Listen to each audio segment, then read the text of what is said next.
Шеберлік каналында көруге сіздерді қуаныштымын. Бүгін біз осындай қыздардың сөмкесінің мынау алдыңғы беті, мына жағы артқы беті, осының негізінде осындай эмблема қолдан жасалған былғарыдан өзім жасадым. Осыны алдына қарай қоямыз ба десек, әдемілік үшін. Мына жерде орын аз. Сол себепті осы сөмкенің иесімен келістік. Оны мынау артына қою арқылы. Артына қойған кездерде бұл екі жақты сөмке болады. Сол себепті бұны қалай істейміз? Әрине, бұны жасаудың біріншіден әдемілік үшін, екіншіден кейбір кездерде сөмкеміз жыртылып жатады, сол жерлерді жабу үшін. Тіптен осындай былғары болмаса да, кейбір кездерде осындай матадан эмблемалар болып жатады. Солармен де тігуге болады. Ал біз бүгін осы былғарыдан болғандықтан ол сәл қаттырақ. Екі түрлі әдісті қолдануға болады тігу үшін. Біріншісі мынау пробойник дейді, тескіш. Мен қазір соның арқасында осындай көріп тұрған шығарсыздар, тесіктер жасап шықтым. Осының арқасында ол бірдей болады.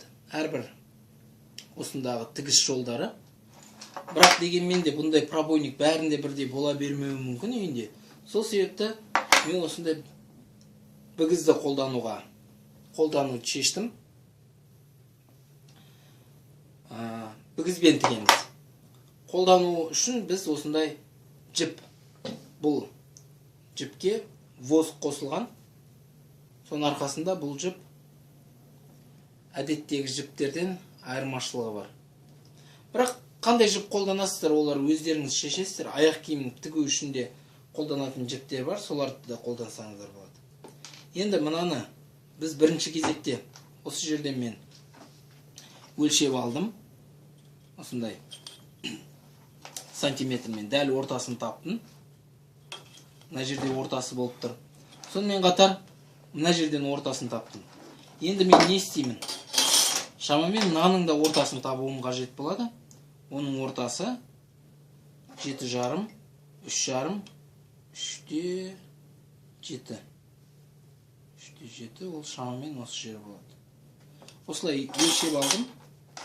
Соның арқасында осы жерде сіздерде байқалып тұрса, осы жер ортасы болып табылатын. Міне осылай істеу арқылы мен мына жердегі дәл ортасы болады осы жер. Сонда осы шамада істейтін болсам, ол тура болады. Оны мен жақсылап ұстату үшін бірінші кезекте желіммен желімдеймін. Тек қана шетіне ғана желімдеп шықсақ та жеткілікті. Эмблеманы. Неге десеңіздер, бәрібір біз ортасын тігеміз. Шет-шетін тігеміз. Ендігі жағдай желімді жағып шықтым.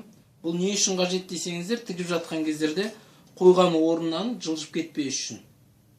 Дәл ортасын жаңа мына жерде белгіледік қой. Мына жерде аса қатты байқалмайтын белгі бар. Дәл орта беті, орта шеңі. Орта шеңі. Осы жерге қойдық.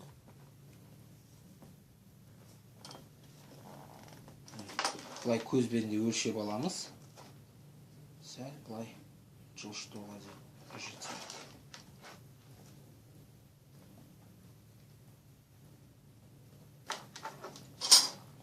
Сәл желім жабысу үшін уақыт қажет әрине бұған. Бірақ дегенмен де басу да қажет.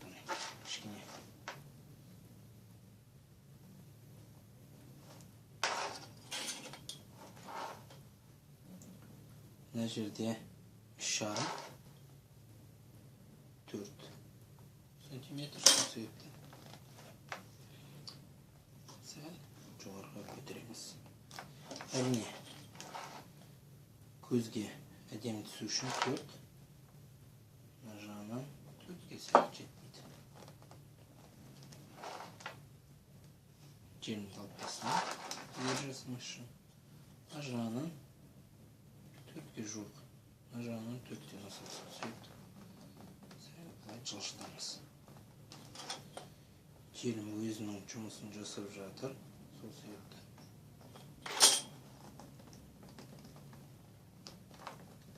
Жылжу қиынырақ.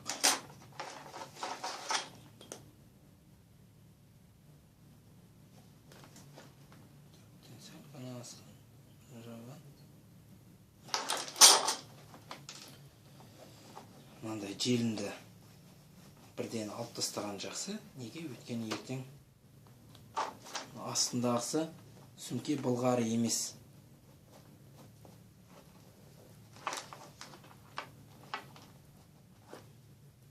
Енді бұны негізінде осындай пробойникпен жасайтын болсақ, пробойникпен біз оны ұрып шығуымыз керек болар еді. Бірақ бізге пробойникпен көп адамдарда бұндай пробойник бола бермеуі мүмкін. Сол себепті бігізбен тігуді шештік. Оны шамамен астынан бастаймыз. Мен жаңа белгілеп қойған жерлерден осы бігізбен өзім қолыммен тігіп шығуды шештім. Бірақ бұған кететін жіпті біз қалай таңдаймыз? Яғни осы жалпы размерін алып, біз осының 4-еуін жасауымыз керек болады ұзындығымен. Мені 4-тен аса 4,5-дай қылып жіпті алдым. Неге жарым? 4,5. Өйткені мен ойладым, негізінде артық болса, ол кем болғаннан гөрі артық болған жақсы.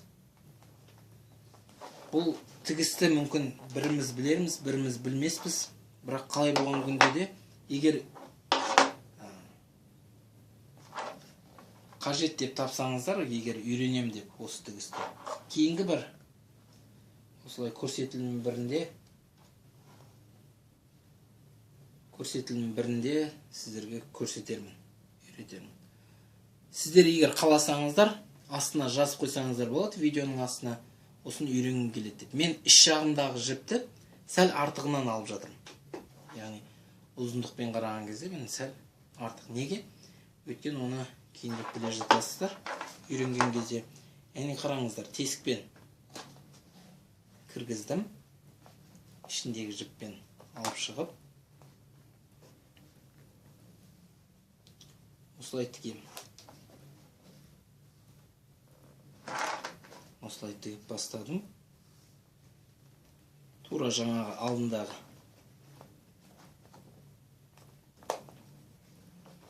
алдындағы тесіктермен тесудемін. Сөжілерге бігізді кіргізудемін. Яғни қазір осыны мен өзім тігіп шығайын. Сіздерге сосын соңғы жағын қалай немен бітетіндігін сосын көрсетер жатармын. Міне соңына келіп қалдық. Негізі ішінен былай мына жеріне кіргіземін. Шығардым. Содан кейін барып ішіне кіргіземін. Содан кейін барып кіргізе салайын ішіне.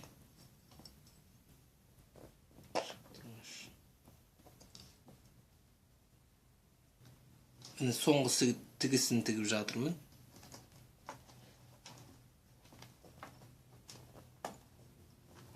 Шығарып алдым. Осы жердегі ілмек сияқты жіптің ішіне екінші жіпті кіргіздім, оны тартып алдым ішіне қарай. Сосын тағы да бітіп қалды ғой, мына жердегі тігіс бітті. Келесі алдындағы бастаған жіптің үстінен біреуін тігемін. Мен жалғастырып жатырмын сонда үстінен. Екіншісін тігемін. Бұны неге десеңіздер, сонда ішіне кіргізіп, жіптерді ішіне алып, байлаудың қажеті жоқ. Осында екі тігістің арқасында ол ұстап тұрады. Еш жаққа кетпейді. Сол себепті аламын да сыртындағысын, ішіндегі жіпті түбінен қиып тастай салам.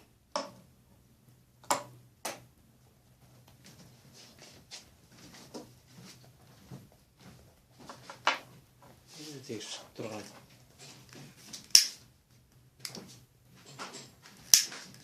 Жіпті бай. Кіргізе саламыз ішіне.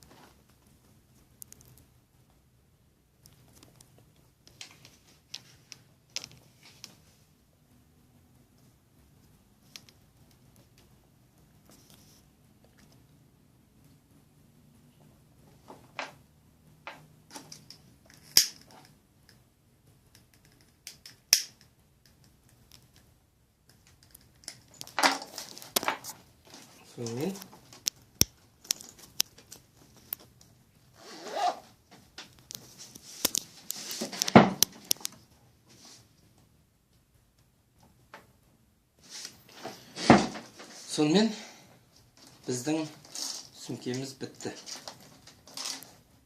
Сүмкеде осындай жайттар бар міне. Өздеріңіз көріп отырғандай, жұлып алмасаңыз сонымен бұл сүмкені екі жақты ұстауға болады.